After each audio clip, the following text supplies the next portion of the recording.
How do you choose brand colors that feel authentic is one of the most Googled questions in the brand world. And honestly, the answers out there are some of the least helpful. Hey, I'm Emily. I'm a brand strategist and designer. I am the founder of Unbuttoned Brands, a bold brand studio that helps businesses look as good as the impact they're making. When you're trying to find brand colors for your business, you're probably coming across a ton of articles on things like color psychology. A lot of the advice out there is telling you traditionally what a color stands for. Blue signals trust, and red means urgency or hunger. Color psychology, yeah, of course, it's rooted in the way that people feel about colors. But if they're not being used intentionally for your brand, they're going to come across as being inauthentic, being cookie cutter. You are not here for a pre-made color palette. Colors chosen for the right reasons are powerful, and they can have a great impact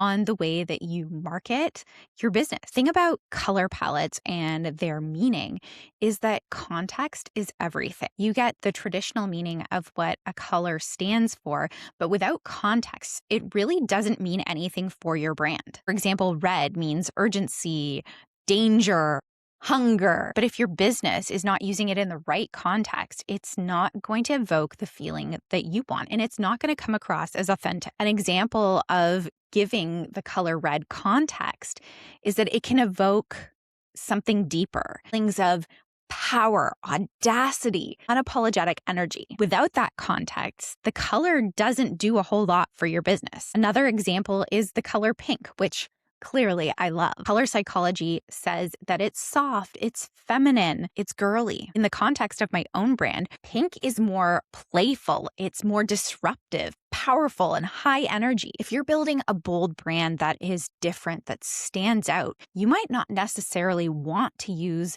the colors that everyone else in your industry are using. For example, if you are a spiritual healer and using the same dusty sage that everyone is using in their branding, you're really just going to blend in. If dusty sage is authentic to you, then definitely use it, and use it intentionally with other colors to create that boldness, to create that standout identity. But if you want to change things up, if you want to disrupt your industry, I want to see colors that are different from what others in your niche are using. 90% judgments made about a business are made based on color. And that's because color is such a powerful way of connecting with people. But that 90% is dependent on the context in which the color is used. The goal is to pick colors that feel right for you and your business and give context to who you are as a person. It's about finding colors that communicate your energy. And that's a very different thing than the typical color psychology mumbo jumbo. So what are some of the most common mistakes I've seen when people are deciding on colors for their brand? First of all, choosing colors based on what's trending. When your brand looks like everyone else's brand, that's going to be a problem when you're trying to stand out. Trends have a shelf life and your brand shouldn't. So don't be afraid to dig in and find colors that really represent you and not what's just trending online. Another common mistake is people who choose colors based on what they think others want to see. When you're making assumptions about what you think people want to see in your brand, can actually lead to brands not appealing to anyone in particular. When I did the branding for my client Pearl Spark Pages, who creates journals for entrepreneurial women, I gave her a few different options for our mood board, and she was drawn to a few of them and ended up going with the one that she thought people would like more. So initially she went with the more cool palette that we had created for her brand. When she got the print samples from her printer, she saw samples with a little bit of a warmer color palette with some gold aspects, which was quite like one of the other mood boards that we had included. So we made a last minute pivot to the warmer palette. She realized she was trying to choose the color palette based on what she assumed other people would like, instead of going with her gut with what she liked, and in turn would attract the right people into her space. Within months, her new brand helped her raise over $11,000 through crowdfunding to get the journals live and into the real world. And she got featured in the #1 subscription box for founders. Another mistake that people commonly make is choosing their brand colors before they have a brand strategy in place. Color is an expression of your brand strategy. It should come after you've gotten clear on your messaging, your brand vibe, your personality, all of the things that are really important to build a foundation upon. When you don't have that kind of foundation, that structure to build your brand off of, everything else kind of turns to mush and you're just slapping some colors on nothing. All right, so here's the part you actually came for. I'm going to actually walk you through on how to choose colors that actually feel authentic. Step 1, start with feeling, not aesthetics. Before you scroll Pinterest or open a color picker, I want you to ask yourself a set of questions. How do you want someone to feel when they land on your website and see your brand? What feeling do you want associated with your brand before a person has read a single word? If your brand were a physical place, what would it look like? What would it smell like? What would it feel like? And what feeling do you want your brand absolutely to not have? When we stop wondering what looks nice and start thinking about what feels good for your brand, that's where you get into good branding territory, because that's where emotion lives. And that's how brands connect with people. When you define the emotional vibe, you're actually helping create a filter that allows you to say no to colors that aren't going to give off the impression that you want them to. Step 2, look at colors that you're already drawn to. This is probably one of the most simple exercises, but take a look in your closet, look around your home. What colors do you surround yourself? The colors that you choose naturally are an authentic representation of you because they are what makes you happy. They are what you surround yourself. When you're choosing colors that you think other people want instead of colors that you actually enjoy being surrounded with, it feels more like a performance. But when your brand has colors that you love, it feels like home. It feels like you. That's going to make them feel at home when they're checking out your brand and learning about you as a business. Now that you have some feeling-based direction, I like to think of this as sort of like the intuitive starting place.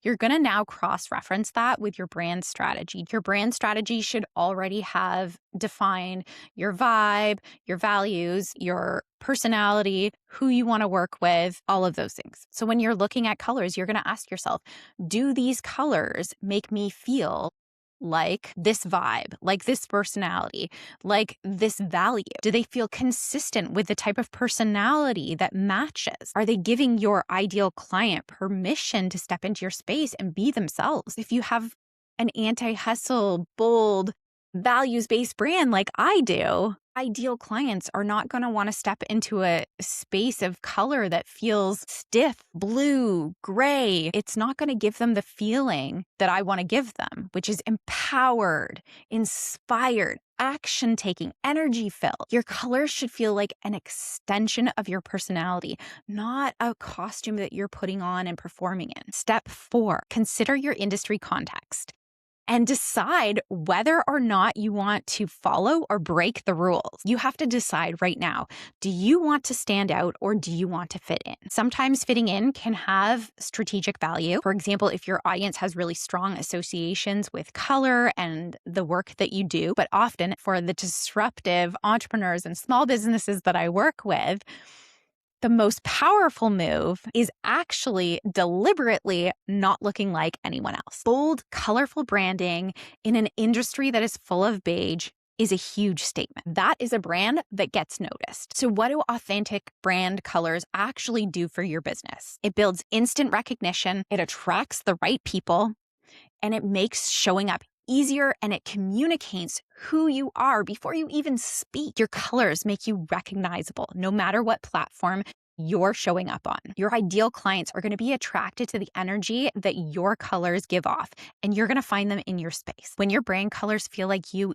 are going to stop tweaking everything. You'll show up with more confidence because you actually feel at home in your brand. And when someone lands on your website or social media page, your colors are already telling them something about who you are and whether you are for them. So what colors are best for branding? There isn't one best color, right? Color palette depends on your industry. It depends on your audience, your brand vibe, your strategy. The key is choosing colors that feel authentic to you, to your personality, rather than blindly following trends. So how many brand colors should you have? I typically recommend 3 to 5 colors. Too many colors can be a bit overwhelming. It can be too busy. The goal isn't to use every single color that you love. It's about creating a palette that feels cohesive and recognizable and easy to use across your website, social media, and any of your marketing materials. Your brand colors influence first impressions.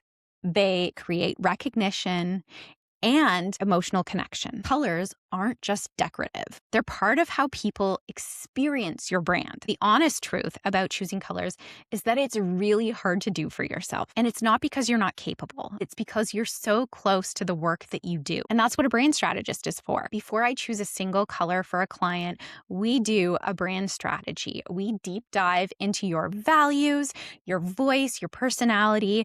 We look at your brand differentiators, your ideal clients, all of the things that are going to make up your brand. And then the colors truly emerge from that work. And the result is a brand that feels like you, that looks like you, that sounds like you, and does the work for you so you can stop hiding and start showing up. If you're ready to build a brand that is genuinely, unmistakably yours, I'd love to talk about working together. Check out unbuttonedbrands.com for more. I'll see you next time.